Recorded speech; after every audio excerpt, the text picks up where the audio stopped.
against foes that won't prevail. 'Cause the God I serve knows all.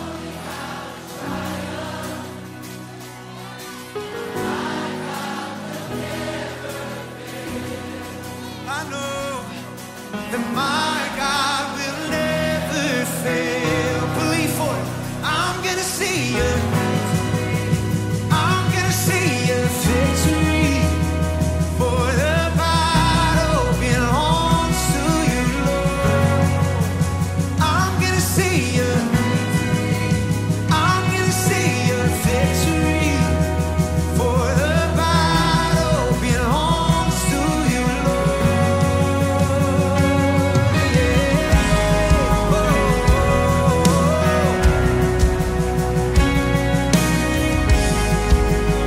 There's power in His name. Oh, there's power in the mighty name of Jesus. Every war He wages, He will win. Oh, I'm not backing down from any giant, 'cause I know how this story ends. Come on, shout it out. Yes, I know how this story ends. And I'm gonna see your victory. I'm gonna see your victory. For the Shalom jemaat GBI Ebenezer yang dikasihi oleh Yesus Tuhan kita. Jumpa lagi dalam ibadah kenaikan Kamis 21 Mei 2020. Hari ini bersama-sama kita akan beribadah, datang memuji dan menyembah Tuhan, merayakan kedahsyatan dan kebesaran Allah kita. Haleluya, haleluya. Bila ada saudara di kiri kananmu, kau boleh jabat tangannya atau berikan salam, katakan Allah kita dahsyat, Allah kita luar biasa. Come on. Mari siapkan hatimu, kita bersatu di dalam doa. Bapa dalam kerajaan surga, Bapa yang kami sapa dalam nama Yesus Tuhan kita. Kami mengucap syukur atas kebaikan-Mu, kami mengucap syukur atas penyertaan-Mu. Dan terima kasih Bapa untuk semua karya yang baik yang sudah Kau lakukan dalam hidup kami. Terima kasih untuk karya kebangkitan-Mu. Dan terima kasih untuk kenaikan-Mu Bapa. Kau naik ke surga untuk menyediakan tempat bagi setiap kami. Engkau membuktikan Kau Allah yang luar biasa, Kau Allah yang hidup. Hari ini kami bersama akan memuji meninggikan nama-Mu. Hari ini kami akan bersama-sama beribadah untuk memuliakan nama-Mu lewat ibadah dan pujian kami. Tuhan hadir di tengah-tengah ibadah kami. Tuhan bertata di atas puji-pujian kami. Dan kami percaya sesuatu yang baik sudah Engkau sediakan bagi setiap kami. Kami sambut Engkau. Dan biar Roh Kudus bersama dengan kami dari awal, pertengahan hingga akhir ibadah ini. Kami boleh terus menikmati kebaikan demi kebaikan Tuhan. Terima kasih Tuhan Yesus, terima kasih Roh Kudus. Kami tabiskan ibadah di pagi hari ini ke dalam satu nama, yaitu nama yang penuh kuasa, Yesus Kristus Allah kami. Kami berdoa dan kami mengucap syukur. Haleluya. Mari sama-sama katakan amin. Siapkan hatimu. Mari kita memuji Tuhan. Mari saudaraku naikkan pujian ini bersama. Kuasa kebangkitannya menyatakan Dia Allah yang dahsyat. Dia naik ke surga menyediakan tempat bagi saudara dan saya. Bersuka cita. Naikkan pujian ini di hadapan Raja kita. Oh haleluya.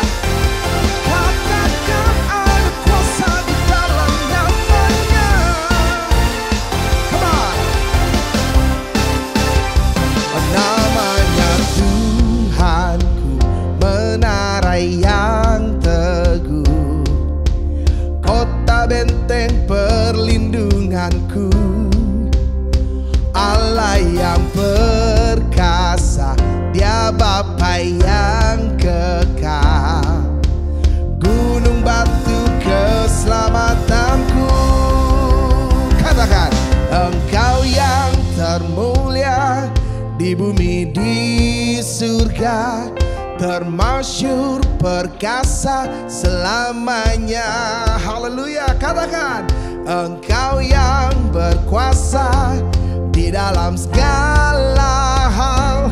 Ada kuasa dalam nama Yesusku. Bertepuk tangan bagi Dia. Haleluya. Oh, oh, oh. Mari angkat suaramu saudaraku, katakan bersama. Namanya Tuhanku, menara yang teguh. Amin. Kota benteng perlindungan Tuhanku, Allah yang perkasa, Dia Bapa yang kekal, gunung batu keselamatanku. Engkau yang termulia di bumi di surga, termasyhur perkasa selamanya. Engkau yang berkuasa di dalam segala hal, ada kuasa dalam nama Yesusku. Mari sekali lagi katakan, Engkau yang termulia di bumi di surga, termasyhur perkasa selamanya. Engkau yang berkuasa di dalam segala hal, ada kuasa dalam nama Yesusku. Nyatakan bersama, Dia adalah nama di atas segala nama, nama yang menyembuhkan, nama yang memulihkan, nama yang penuh kuasa. Mari bersama dengan saya katakan pujian ini. Nama di atas segala nama, amin. Nama yang telah membebaskanku. Nyatakan dengan bangga, katakan, segala kuasa tunduk pada nama itu, Yesus Tuhan segala Tuhan. Oh, nama di atas segala nama. Katakan nama, nama yang telah membebaskanku. Oh, oh, amin. Segala kuasa tunduk pada nama itu, Yesus Tuhan segala Tuhan. Engkau yang termulia di bumi di surga, termasyhur perkasa selamanya. Engkau yang berkuasa di dalam segala hal, ada kuasa dalam nama. Engkau yang termulia di bumi di surga, termasyhur perkasa selamanya. Mari nyatakan, Engkau yang berkuasa di dalam segala hal, ada kuasa dalam nama Yesusku. Katakan, ada kuasa dalam nama Yesusku. Oh, ada kuasa dalam nama Yesusku. Oh, ada kuasa di dalam namanya. Haleluya. Yang percaya Dia lebih dari para pemenang, mari berikan tepuk tangan sorak-sorai bagi Allah kita. Haleluya. Lebih dahsyat lagi, lebih dahsyat lagi. Percaya saudaraku, ada kuasa di dalam namanya. Mari lihat kiri kananmu, kasih toast dan katakan, Allah kita dahsyat, Allah kita luar biasa. Bersama dengan pujian di hadapannya, dan nyatakan, Dia Tuhan Raja Maha Besar. Haleluya. Bertepuk tangan bersama. Let's go.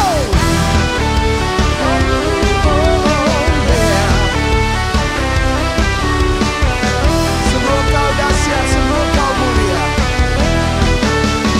Mari bersama-sama dengan pujian ini katakan, sebab Tuhan Maha Besar dan sangat terpuji, Dia lebih dahsyat dari segala Allah. Amin. Come on church. Sebab Tuhan Maha Besar dan sangat terpuji, kuasanya dahsyat menghancurkan musuh. Sekali bertepuk tangan di hadapan Raja kita. Naikkan pujian ini, katakan, ceritakanlah kemuliaannya di antara segala bangsa, dan kebaikannya yang sungguh ajaib di antara suku bangsa. Let's go, katakan, sebab Tuhan Maha Besar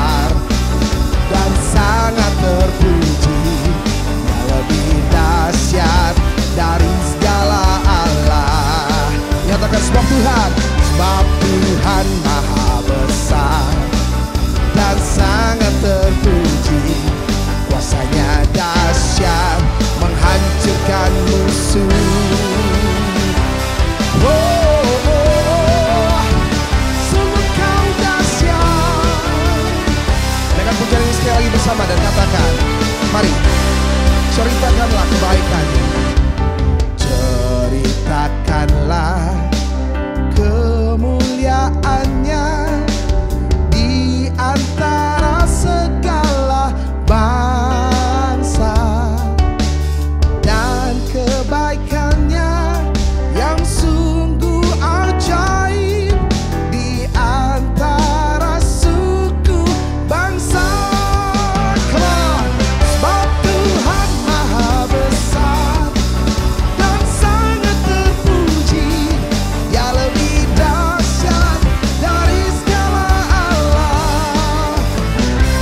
Sebab Tuhan Maha Besar dan sangat terpuji, kuasanya dahsyat menghancurkan musuh. Sebab Tuhan Maha Besar, angkat suaramu, dan sangat terpuji, Dia lebih dahsyat. Katakan dari segala Allah. Come on, dengan bangga katakan pujian ini. Oh, sebab Tuhan Maha Besar dan sangat terpuji, kuasanya dahsyat menghancurkan musuh. Oh, sebab Tuhan Maha Besar dan sangat terpuji, Dia lebih dahsyat dari segala Allah. Sebab Tuhan Maha Besar dan sangat terpuji, Dia lebih dahsyat menghancurkan musuh. Katakan kuasanya, kuasanya dahsyat. Come on, dahsyat menghancurkan musuh.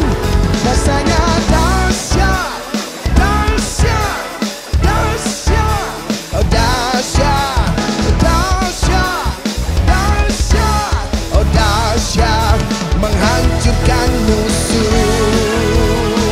Oh, menghancurkan segala kutuk di dalam namanya.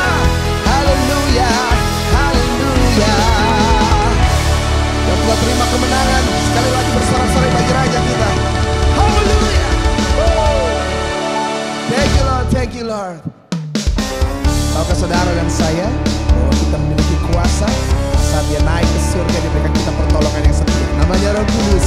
Mari saudaraku, kita pakai kuasa ini untuk menjadi kekuatan kita. Ku diberi kuasa dari Raja mulia, menaklukkan musuh di bawah kakiku. Ku pakai kuasa dari Raja mulia. Bila Allah ada bersamaku, siapa jadi lawanku? Sungguh besar Kau Tuhanku, Engkau perisai hidupku. Ku berdiri dengan iman, iman dalam Yesus Tuhan. Kau yang memberi kemenangan, ku bersorak merayakan. Terpujilah Engkau Raja segala raja. Berikan sorak-sorai bagi Raja kita. Oh yeah, hallelujah. Are you ready church? Let's go. Ku diberi kuasa dari Raja mulia, menaklukkan musuh di bawah kakiku. Ku pakai kuasa dari Raja mulia.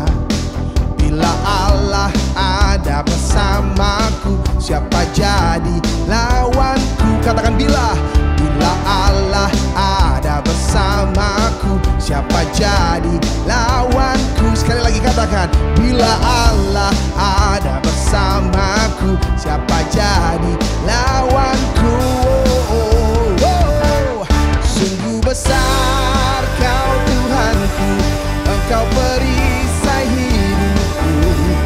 Ku berdiri dengan iman, iman dalam Yesus Tuhan. Kau yang memberi kemenangan,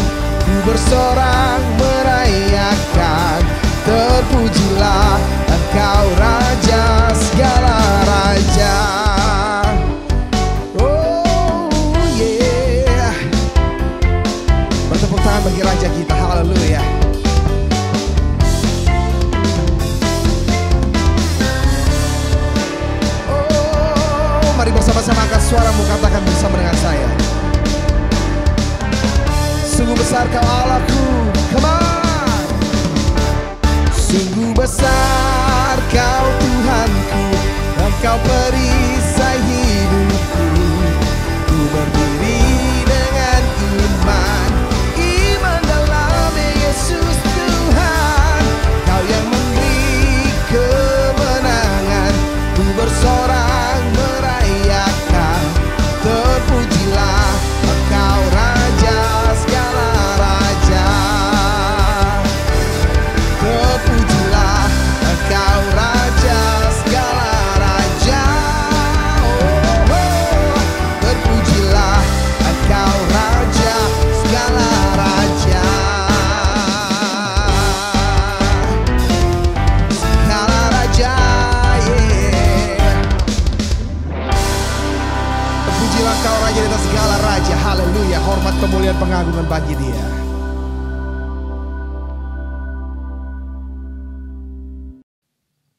Mari saudaraku, siapkan hatimu untuk kebenaran firman Tuhan ditabur. Hidup kami sepenuhnya ada di dalam tangan-Mu Bapa. Hidup kami ditentukan hanya oleh perkataan-Mu. Kami berjalan di dalam mujizat setiap hari bersama dengan Engkau, sumber pertolongan kami, sebab kuasa-Mu terlebih besar dalam hidup kami. Mari bersama dengan pujian ini katakan, kuasa-Mu terlebih besar, Tuhanku terlebih besar. Tak pernah terlambat janji-Mu ya Tuhan, menolong hidupku. Oh, kuasa-Mu terlebih besar. Amin. Tuhanku terlebih besar. Tak pernah terlambat janji-Mu ya Tuhan, pulihkan hidupku. Bersama dengan pujian ini katakan, hanya Kau Tuhan penolongku.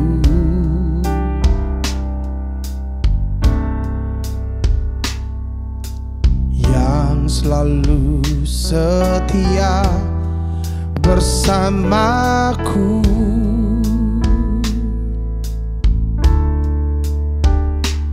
Kasih-Mu yang sanggup mengubah kehidupanku.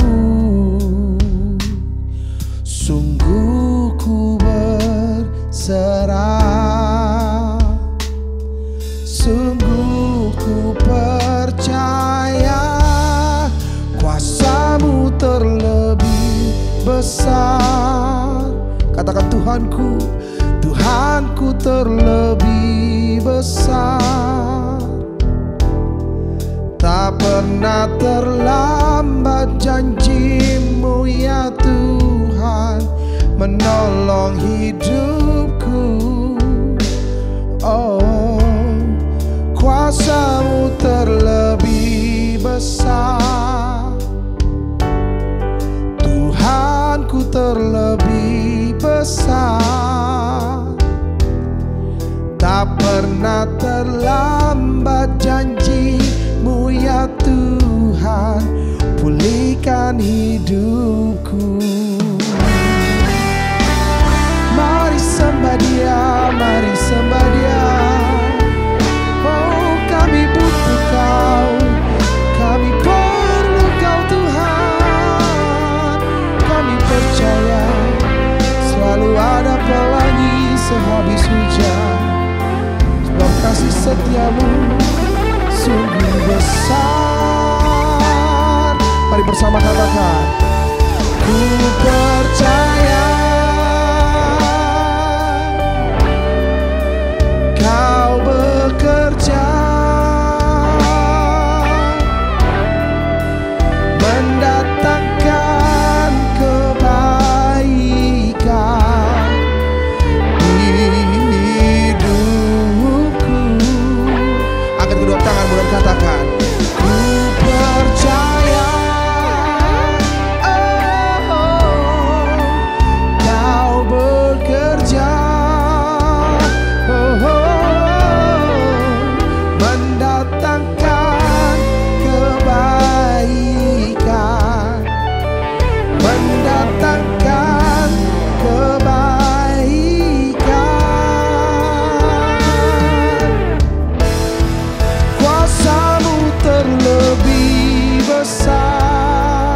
Mari nyanyikan, katakan, Tuhanku terlebih besar,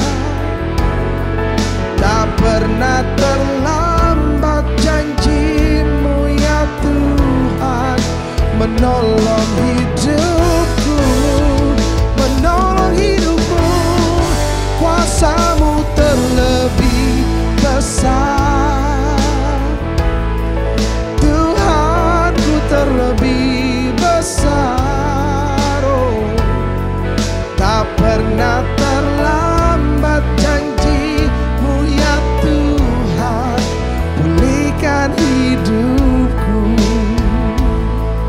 Oh yeah, tak pernah terlambat janji-Mu ya Tuhan, pulihkan hidupku. Oh, tak pernah terlambat janji-Mu ya Tuhan, pulihkan hidupku.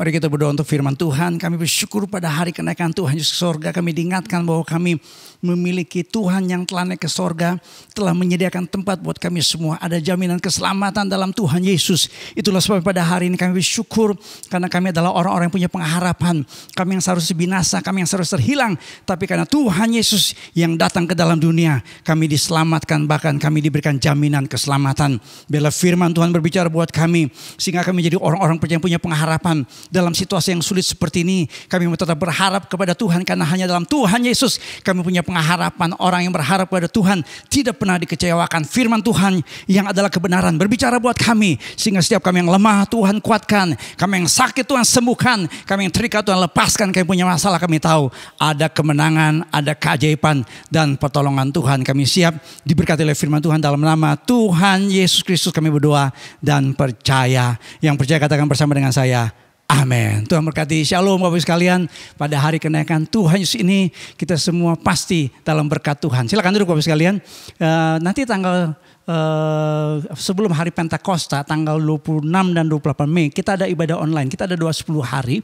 Jadi doa 10 hari ini kita lakukan secara online dan ibadah di rumah masing-masing. Kami akan memberikan semacam kayak announcement, pengumuman khusus, panduan supaya Bapak Ibu sekalian mempersiapkan hati kita untuk doa 10 hari. Ada yang bertanya sama saya, Pak, doa 10 hari itu apa? Coba baca dalam Alkitab. Orang-orang percaya sebelum menerima yang namanya pencurahan Roh Kudus, mereka berdoa 10 hari. Di doa 10 hari kita fokus kembali. Kita diingatkan kembali bahwa kita punya Parakletos, kita punya penolong, kita punya penghibur yang Tuhan berikan buat kita. Mari Bapak Ibu sekalian bergabung dalam doa 10 hari, baik ibadah secara online maupun juga ibadah di rumah masing-masing. Puji Tuhan. Bapak Ibu sekalian, pada hari ini pada saat ibadah kenaikan Tuhan Yesus, saya akan bicara tentang makna kenaikan Tuhan Yesus ke sorga. Saya bacakan dalam Yohanes 16 ayat yang ke-7. Tuhan Yesus berkata begini, namun benar yang kau katakan ini kepadamu adalah lebih berguna bagi kamu jika aku pergi. Sebab jikalau aku tidak pergi, penghibur itu tidak akan datang kepadamu. Tapi jikalau aku pergi, aku akan mengutus dia kepadamu. Di Amerika Serikat disurvei, orang di sana percaya gak ada sorga dan neraka. Ternyata menurut sebuah survei, gak semua orang Amerika percaya yang namanya sorga dan neraka. Yang namanya orang-orang Kristen di Amerika Serikat hanya 72% yang percaya adanya sorga, 50% yang percaya ada yang namanya neraka. Nah, lihat lagi ini statistik. Ini hasil survei sebuah badan riset yang sangat terpercaya. Orang-orang yang tidak percaya sama Tuhan, ateis, agnostis, orang-orang yang skeptis, ini orang-orang yang tidak percaya keberadaan yang namanya sorga dan neraka. Hanya 37% dan 27% saja yang percaya adanya sorga dan neraka. Menarik sekali ketika seorang dokter namanya Dr. Raymond Moody menulis sebuah buku yang berjudul Hidup Sesudah Mati. Ini seorang dokter. Jadi dia meneliti orang-orang yang dinyatakan secara medis meninggal, mati klinis, mati suri, hidup lagi. Dan diinterview oleh yang namanya Raymond Moody MD. Ternyata orang-orang ini ketika meninggal semuanya menyatakan ada kehidupan setelah hidup dalam dunia ini. Jadi dia menemukan ada orang-orang yang kayaknya dibawa ke sorga. Ada yang dibawa ke tempat yang mengerikan. Jadi dari bukunya Raymond Moody MD ditemukan bahwa orang-orang ini mengatakan ada yang namanya sorga dan neraka. Buat saya prinsipnya seperti pendeta Pendeta Thomas Campbell mengatakan, where the Bible speaks, we speak. Where the Bible is silent, we are silent. Saya mempercaya apa yang Alkitab katakan. Ketika Alkitab bicara tentang yang namanya sorga, itu ada dalam bahasa Ibrani adalah Samayim dan Uranos. Saya percaya yang namanya sorga itu ada. Kenapa? Karena saya menemukan karya agung Tuhan Yesus Kristus. Dari kelahirannya, kehidupannya, kematiannya, kebangkitannya, dan kenaikannya ke sorga. Sampai kedatangannya buat orang-orang percaya. Pada hari kenaikan Tuhan Yesus ke sorga, kita menemukan ada makna dari kenaikan Tuhan Yesus ke sorga. Apa makna kenaikan Tuhan Yesus ke sorga? Saya menemukan dua makna penting. Yang pertama, kenaikan Tuhan Yesus ke sorga memberikan kita penolong yang dijanjikannya. Penolong yang dijanjikan oleh Tuhan Yesus Kristus. Yohanes 16 ayat yang ke-7 berkata, namun benar yang kukatakan ini kepadamu adalah lebih berguna bagi kamu jika aku pergi. Sebab jikalau aku tidak pergi, penghibur itu. Saya garis bawahi, saya kasih bold yang namanya penghibur. Parakletos itu tidak akan datang kepadamu. Tetapi jikalau aku pergi, aku akan mengutus dia kepadamu. Istilah penolong yang lain dipakai juga dalam Yohanes 14 ayat 16. Aku akan minta kepada Bapa dan ia akan memberikan kepadamu seorang penolong. Kata Yunani adalah parakletos, penolong yang lain, supaya ia menyertai kamu selama-lamanya. Istilah parakletos ditujukan buat Roh Kudus di dalam Yohanes pasal 14 sampai 16. Parakletos itu diterjemahkan dalam bahasa Inggris dengan istilah helper, counselor, advocate, intercessors, strengthener, standby. Tetapi saya senang dengan ungkapan aslinya. Karena parakletos ini menunjuk kepada seorang penolong di pengadilan yang berbicara atas nama seorang terdakwa. Jadi parakletos bisa diterjemahkan sebagai pengacara, sebagai pembela kita. Nah, kalau di pengadilan kita harus punya namanya pembela. Itu undang-undangnya mengatakan demikian. Siapapun juga kalau orang itu nggak mampu bayar pengacara, pembela, negara sediakan. Karena kenapa? Ini demi keadilan.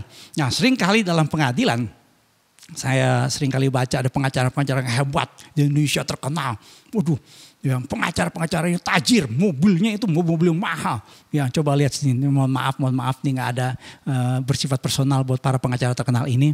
Ya, saya tahu ini pengacara yang sudah bekerja keras, sudah hebat luar biasa. Ya, nah pengacara-pengacara ini luar biasa. Ya, kalau dia angkat tangannya begini aja orang udah berkata silomen gitu ya, nggak.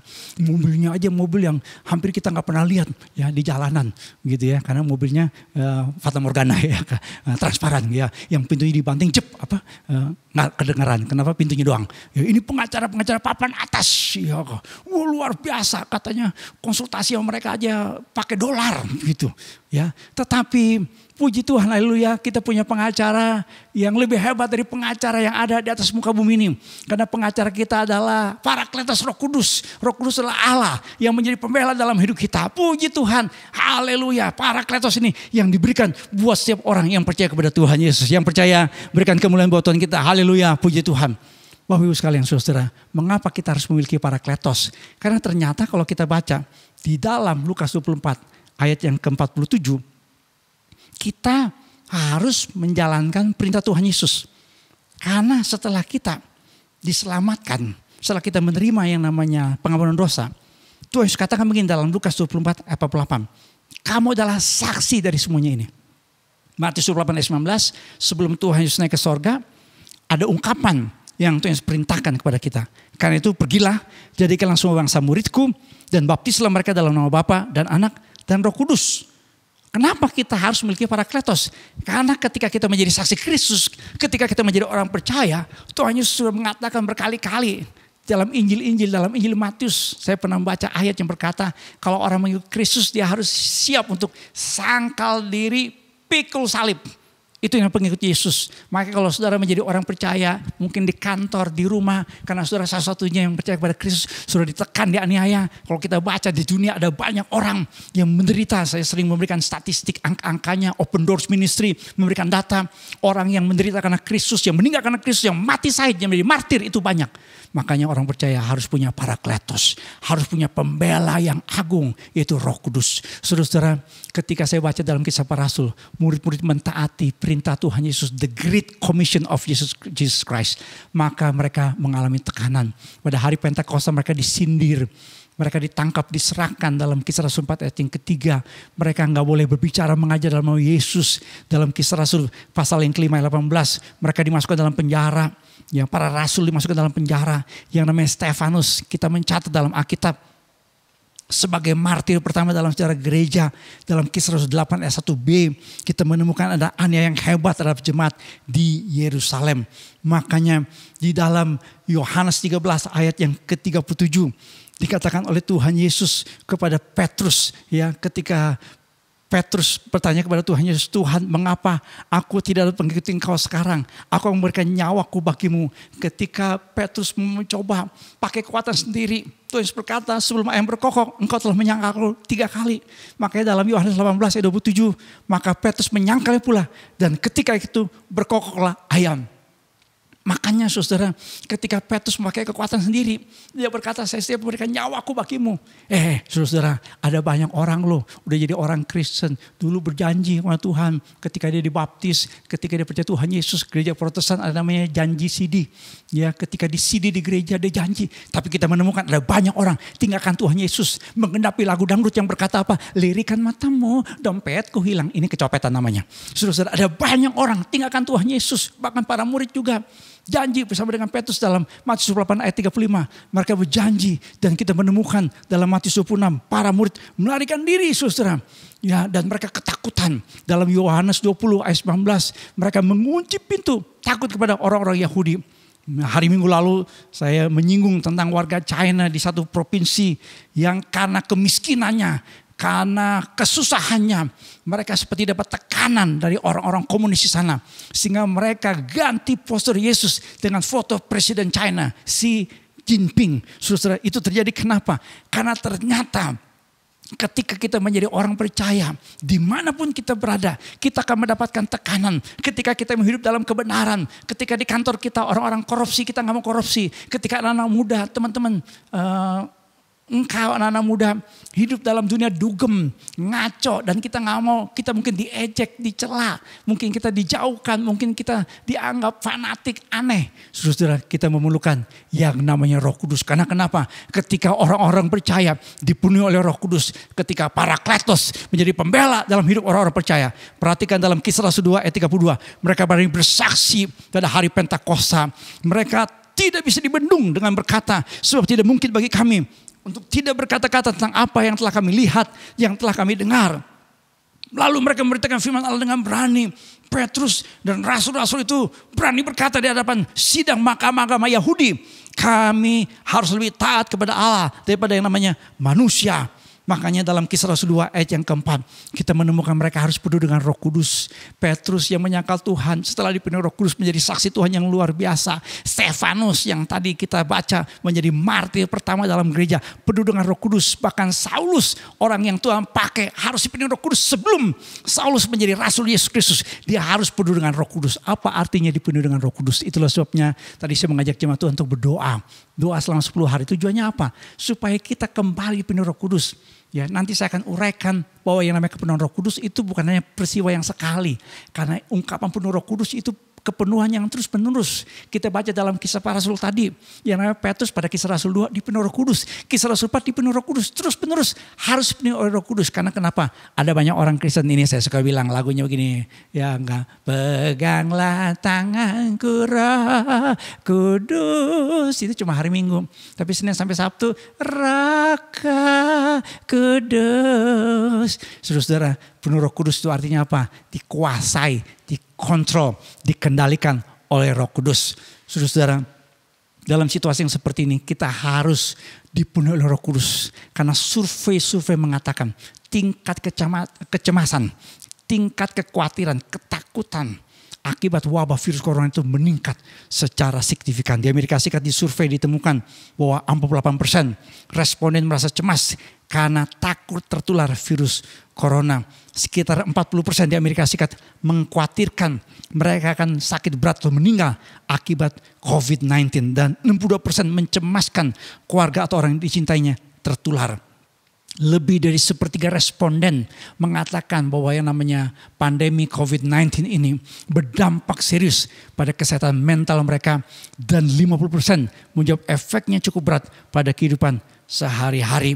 Dan dikatakan begini, kecemasan terbesar para responden ditemukan pengaruh pada keuangan, kekurangan makanan, obat, dan kebutuhan lainnya. Di beberapa negara, saya menemukan salah satu di Afrika, itu rusuh. Karena gara-gara ada yang namanya lockdown atau yang namanya kita bilang seperti di Indonesia PSBB. Ngamuk rakyatnya. Di Indonesia berapa kali kita menemukan konflik di lapangan. Satpol PP dilawan oleh orang-orang. Kenapa? Karena mereka semua cemas, takut, bimbang. Mungkin juga kita saat ini bisa mengalami namanya kebimbangan. Kecemasan yang kronis itu, coba lihat. Kita bisa mengalami berbagai macam masalah. Coba lihat ini. Ya, daftarnya bisa pusing, detak jantung yang cepat, sampai kita mengalami gangguan pencernaan. Untuk mengatasi kekhawatiran, hari minggu lalu saya khotbahkan. Untuk mengatasi kekhawatiran, ada ungkapan dalam Filipi 4 ayat 6 dalam bahasa Inggrisnya berkata begini. Don't worry about anything, but pray about everything. Ya, khotbah hari minggu lalu. Dan saya mengutip dari 1 Petrus 5 ayat 7. Serahkanlah. Kata Yunani, lemparkanlah segala kekhawatiranmu kepada Tuhan. Sebab Ia yang melihara hidup kita. Nah, Bapak Ibu sekalian tolong perhatikan. Manusia itu kalau kita pakai istilah 1 Tesalonika 5:23, Ibrani 4:12. Ada roh, jiwa, dan tubuh seorang. Ketika kita bicara tentang kekuatan kita sebagai orang percaya, maka kita harus mulai dari spirit. Karena kenapa? Karena tubuh kita itu pasti bisa lemah. Rasul Paulus pernah mengatakan dalam 2 Korintus pasal 4 ayat yang ke-16. Meskipun manusia lahiriah kami semakin merosot, namun manusia batinnya kami dibaharui dari hari ke hari. Nah, apa yang dimaksud dengan manusia batinnya? Itu yang namanya roh kita. Nah, roh kita itu harus dipenuhi oleh Roh Kudus. Karena kenapa? Karena ketika kita mengalami tekanan dalam hidup, coba lihat bagian luar adalah tubuh kita. Mungkin kita sakit, mungkin kita menerima berita yang buat kita soul, pikiran, perasaan, dan kehendak kita terganggu. Maka kita memerlukan yang namanya Roh Kudus yang menguasai roh kita, yang memenuhi hidup kita. Sehingga Roma 8 ayat yang ke-26 berkata begini, ini ayat yang baik sekali. Demikian juga roh membantu kita dalam kelemahan kita. Sebab kita tidak tahu bagaimana sebenarnya harus berdoa. Tetapi roh sendiri berdoa untuk kita kepada Allah dengan keluhan-keluhan yang tidak terucapkan. Mengapa kita memerlukan Parakletos dalam situasi seperti ini? Mengapa kita harus diberi Roh Kudus? Supaya manusia batinnya kita dikuatkan oleh Roh Kudus. Bagaimana dengan manusia batinnya kita saat ini? Sudahkah Roh Kudus membantu kita dalam kelemahan kita? Ketika kita berdoa, mungkin ada yang berkata, Pak, udah terlalu berat beban dalam hidup saya. Pak, situasi yang saya hadapi saat ini sangat berat. Roh Kudus adalah Parakletos, penolong kita yang mampukan kita jadi pemenang, lebih dari pemenang. Amin. Berikan kemuliaan buat Tuhan kita. Puji Tuhan, haleluya. Yang kedua, makna dari kenaikan Tuhan Yesus ke sorga. Yang kedua adalah Kristus yang akan datang kembali. Saya bacakan dalam Kisah 1 ayat 9 sampai dengan ayat yang ke-11. Sesudah ia mengatakan demikian, terangkatlah ia disaksikan oleh mereka, dan awan menutupnya dari pandangan mereka. Ketika mereka sedang menatap ke langit, waktu ia naik, tiba-tiba berdirilah 2 orang yang berpakaian putih dekat mereka dan berkata kepada mereka, hai orang-orang Galilea, mengapa kamu berdiri melihat ke langit? Yesus ini yang terangkat ke sorga, meninggalkan kamu akan datang kembali dengan cara yang sama seperti kamu melihat dia naik ke sorga. Tadi di awal khotbah saya mengatakan adalah karya agung Tuhan Yesus. Coba lihat dari kelahirannya, kehidupannya, kematiannya, kebangkitannya, dan kenaikannya. Nah, dari seluruh karya agung Tuhan Yesus, yang pertama, kedua, ketiga, keempat, 5 sudah digenapi. Tinggal 1 lagi, yaitu apa? Kedatangannya. Itulah sebabnya para malaikat berkata buat para murid bahwa dia akan datang kembali dengan cara yang sama. Jadi yang namanya kenaikan Tuhan Yesus itu akan diikuti dengan kedatangan Kristus. Nah, kedatangan Kristus yang digambarkan itu seperti digambarkan dalam Zakaria 14 ayat yang ke-4. Nah, saya mau sedikit menyinggung tentang pengakuan iman Gereja Bethel Indonesia yang percaya bahwa Tuhan Yesus Kristus akan turun dari sorga untuk membangkitkan semua umatnya yang telah mati dan mengangkat semua umatnya yang masih hidup. Lalu bersama-sama bertemu dengan dia di udara. Kemudian ia akan datang kembali bersama orang kudusnya untuk mendirikan kerajaan 1000 tahun di bumi ini. Maksudnya apa? Ternyata ada perbedaan antara pengangkatan dengan kedatangan Kristus kali yang kedua. Antara rapture and second coming. Kita lihat sebentar saja, ini mestinya dibikin seminar. Ya. Pengangkatan orang percaya itu adalah waktu Kristus datang di alam awan kemuliaan. Kristus datang bagi orang-orang kudusnya dan Kristus mengakui pengantinnya yaitu gereja Tuhan. Kedatangan Kristus kali yang kedua itu datang ketika digambarkan dalam Zakaria 14 ayat yang keempat. Itu yang dikatakan tadi oleh para malaikat. Ini bicara tentang kedatangan Kristus kali yang kedua. Kristus datang bersama dengan orang-orang kudusnya dan Kristus datang bersama dengan para pengantinnya. Coba lihat biblical events timeline. Jadi ada namanya rapture. Jadi first coming of Christ itu adalah kedatangan Kristus. Ya, khotbah saya yang pertama tadi saya mengatakan misi Kristus datang ke dalam dunia adalah mati di kayu salib untuk menebus dosa manusia. Nah, setelah misinya selesai, Tuhan Yesus naik ke sorga. Ketika Tuhan Yesus naik ke sorga, nanti akan menjemput kita. Itu lihat yang namanya rapture. Rapture itu pengangkatan. Dalam pengangkatan itulah kita akan mengalami satu perjumpaan dengan Tuhan Yesus di udara. Dengan orang-orang yang telah mendahului kita. Ya, nanti kita akan lihat ayatnya lebih lanjut. Baru ada namanya second coming. Nah, dari ayat-ayat ini kita menemukan bahwa yang namanya Tuhan Yesus yang naik ke sorga akan datang kembali. Ketika Tuhan Yesus naik ke sorga, ada makna buat kita semua. Bahwa yang namanya kedatangannya itu adalah sebuah kepastian. Murid-muridnya sadar. Tahu bahwa janji tentang kedatangan Mesias, kerajaan 1000 tahun, kerajaan bagi Israel, sudah dikatakan berkali-kali dalam perjanjian lama. Makanya murid-muridnya bertanya dalam Kisah 1 ayat yang 6 dan 7. Maka bertanyalah mereka yang berkumpul di situ, Tuhan, maukah engkau pada masa ini memulihkan kerajaan bagi Israel? Tuhan Yesus menjawab begini pada muridnya, engkau tidak perlu mengetahui masa, bahasa Yunani kronos dan waktu kairos, yang ditetapkan Bapa sendiri menurut kuasanya. Dalam 1 Tesalonika pasal yang kelima, kalau kita baca ayat yang 1 dan ayat yang kedua juga ungkapan tentang zaman kronos dan kairos masa yang tidak perlu dituliskan kepadamu karena kamu sendiri tahu, kata firman Tuhan, bahwa hari Tuhan datang seperti pencuri pada malam. Kedatangan Tuhan saya pisahkan antara kronos dan kairos.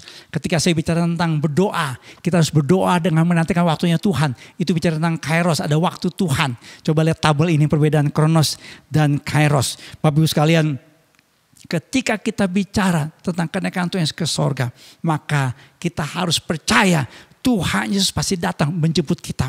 Tetapi kita tidak boleh menilai ini dalam situasi yang seperti begini. Ya, ini dia. Ya, orang sudah mulai nebak-nebak. Ya, banyak orang yang sekarang sudah mulai mengkaitkan yang namanya virus corona dengan kedatangan Tuhan. Udah seperti kayak tukang ramal gitu ya.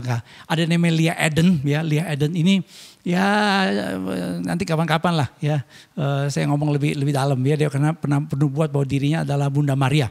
Nah, dia mengatakan corona itu tanda penghakiman. Dia menyebut bahwa Tuhan menggunakan virus dan wabah sebagai tanda pengadilan dan penghakiman Tuhan untuk semua orang di dunia.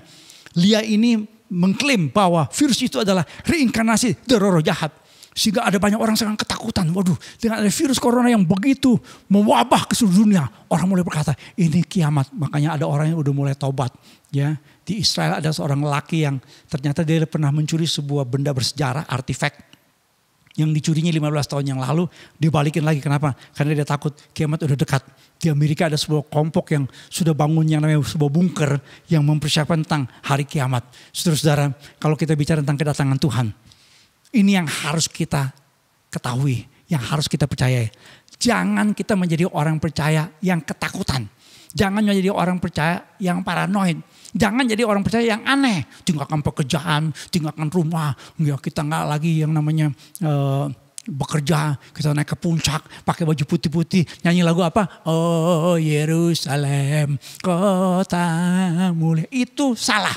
Kenapa? Karena kalau bicara tentang kedatangan Tuhan kali yang kedua, maka orang-orang percaya saudara diperintahkan.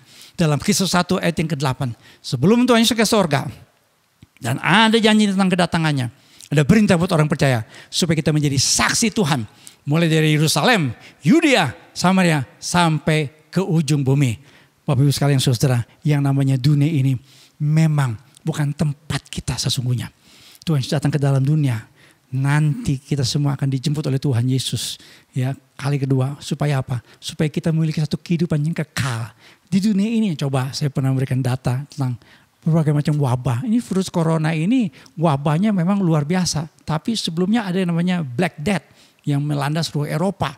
Ada yang namanya flu Spanyol yang membuat juga banyak orang tewas. Virus corona yang sekarang ini ya sudah membuat 4,4 juta orang di dunia itu terinfeksi, terpapar virus corona.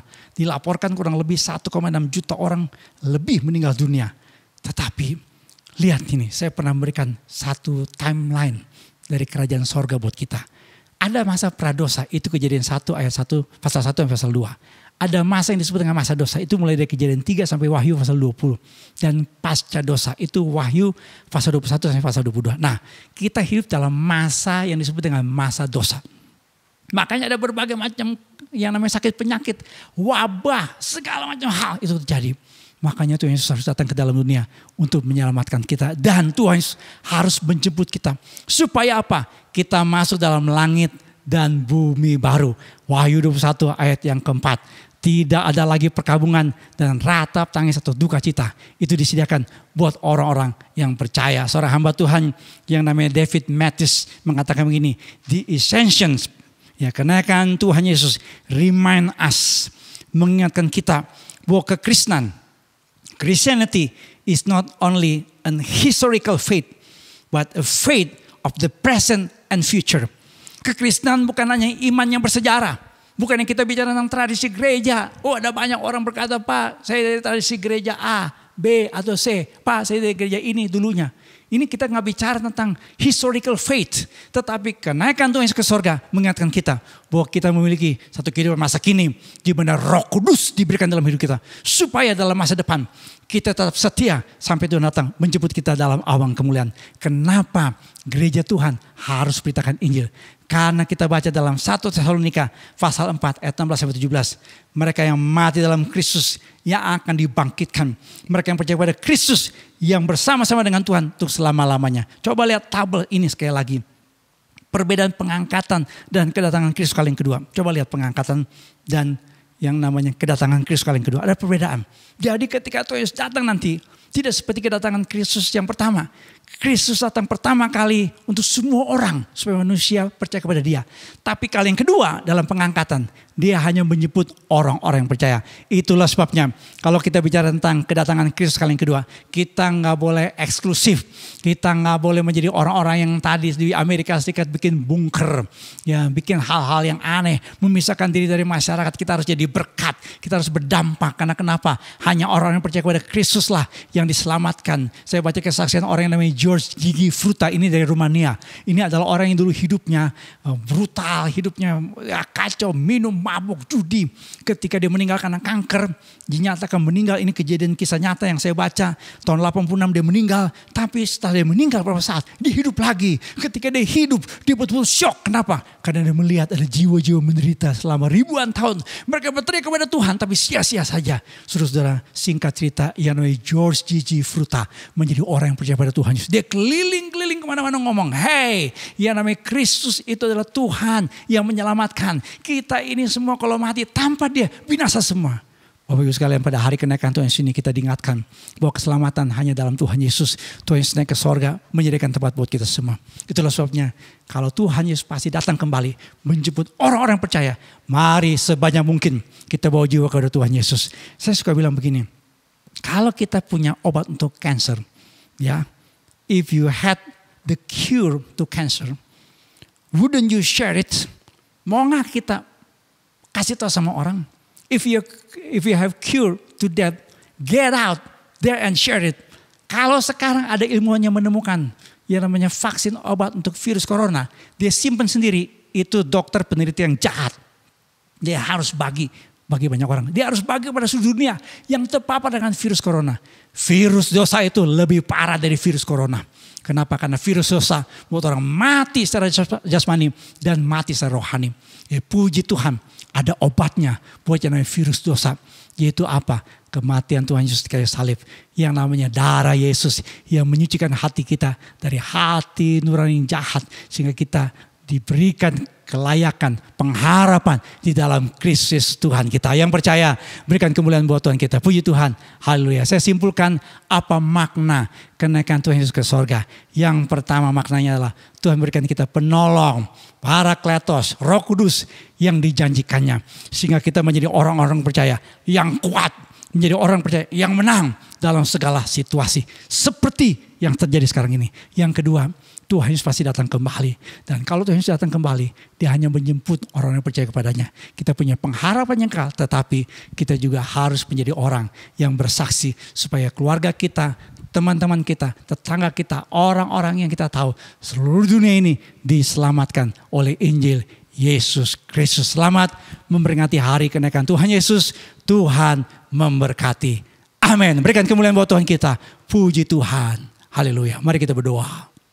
Mari jemaat Tuhan, kita berdiri bersama, kita sama-sama berdoa. Bapa, kami syukur karena pada hari ibadah kenaikan Tuhan Yesus ke sorga, kami diingatkan bahwa kami punya yang namanya keselamatan yang kekal. Tuhan Yesus naik ke sorga, menyediakan tempat buat kami semua. Biarlah kami menjadi orang-orang percaya yang menyaksikan kasih Tuhan kepada siapapun juga. Biarlah kami percaya bahwa Tuhan yang kami sembah adalah Tuhan yang tidak meninggalkan kami. Karena Engkau yang berfirman yang menyertai kami sampai kesudahan zaman. Pada ibadah online ini kami diberkati dengan kesaksian Ibu Nindi Ellis. Kami bersyukur Tuhan karena mujizat Tuhan masih terjadi sampai hari ini. Pertolongan Tuhan, kesembuhan masih terjadi. Tuhan Yesus Tuhan yang telah memberikan kami kekuatan, kesembuhan sehingga Ibu Nindi boleh melewati satu fase kehidupan. Tetapi kami percaya Engkau Tuhan yang Immanuel, yang menyertai kehidupan dari hamba-Mu ini dan juga menyertai kehidupan kami. Tuhan pakai Ibu Nindi supaya melalui kehidupannya ada banyak jiwa yang diberkati. Melalui kehidupannya ada banyak jiwa yang dikuatkan. Melalui hidupnya ada banyak jiwa yang percaya kepada Yesus Kristus sebagai Tuhan dan Juru Selamat dalam hidupnya. Terima kasih Bapa untuk saat ini karena kami bisa beribadah walaupun kami beribadah di rumah kami masing-masing di tempat yang berbeda-beda.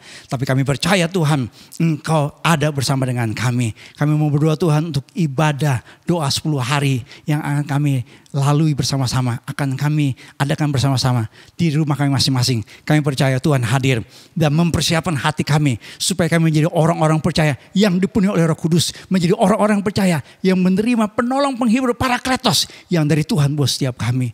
Tuhan kami juga berdoa untuk Indonesia. Kami berdoa Tuhan, Tuhan tolong supaya Indonesia tetap dalam kuasa dan perlindungan Tuhan. Kami mau lihat dengan iman apapun yang terjadi atas bangsa ini, bahwa shalom yang dari Tuhan itu ada atas Indonesia. Itulah sebabnya Tuhan kami mau berkata buat Indonesia, shalom bagi Indonesia, shalom bagi Indonesia, dan shalom bagi Indonesia. Kami berdoa Tuhan untuk para dokter, perawat, pasien yang saat ini sedang berjuang. Tuhan tetap memberikan kekuatan dan perlindungan. Tutup bungkus dengan kuasa darah Tuhan Yesus para dokter, para tenaga perawat. Dan yang sakit Tuhan sembuhkan. Tuhan jamah dengan kuasa Tuhan yang luar biasa. Terima kasih Bapa karena dalam ibadah online ini kami tetap diberikan kesempatan untuk memberi bagi pekerjaan Tuhan. Tuhan memberkati persembahan yang kami berikan karena kami percaya Tuhan telah memberikan yang terbaik dalam hidup kami.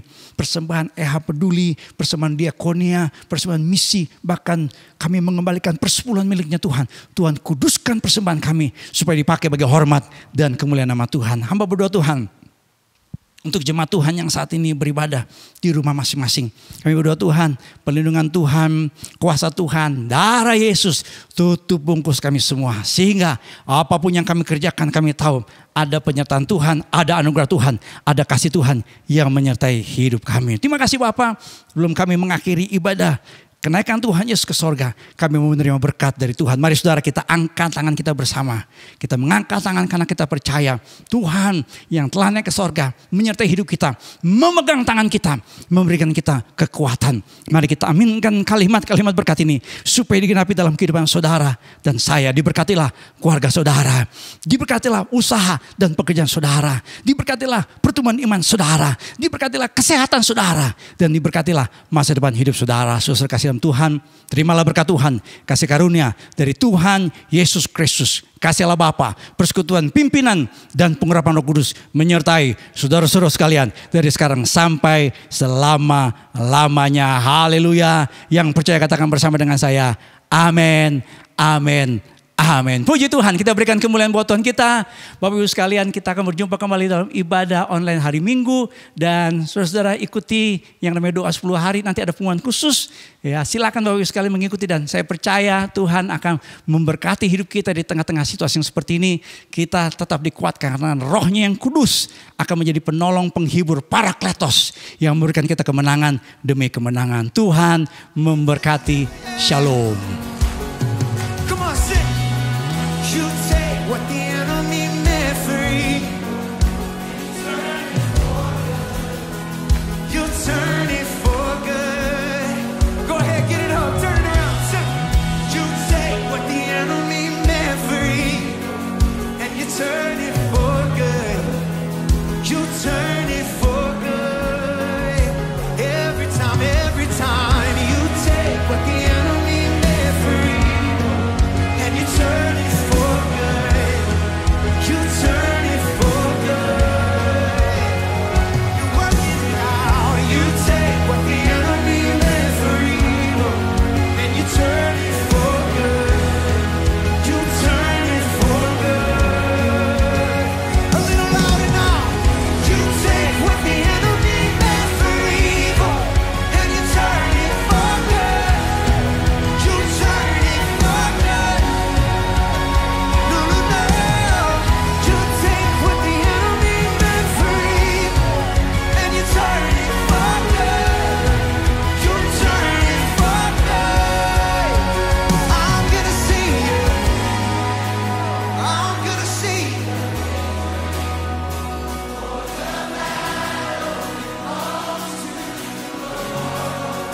Yeah, I'm gonna see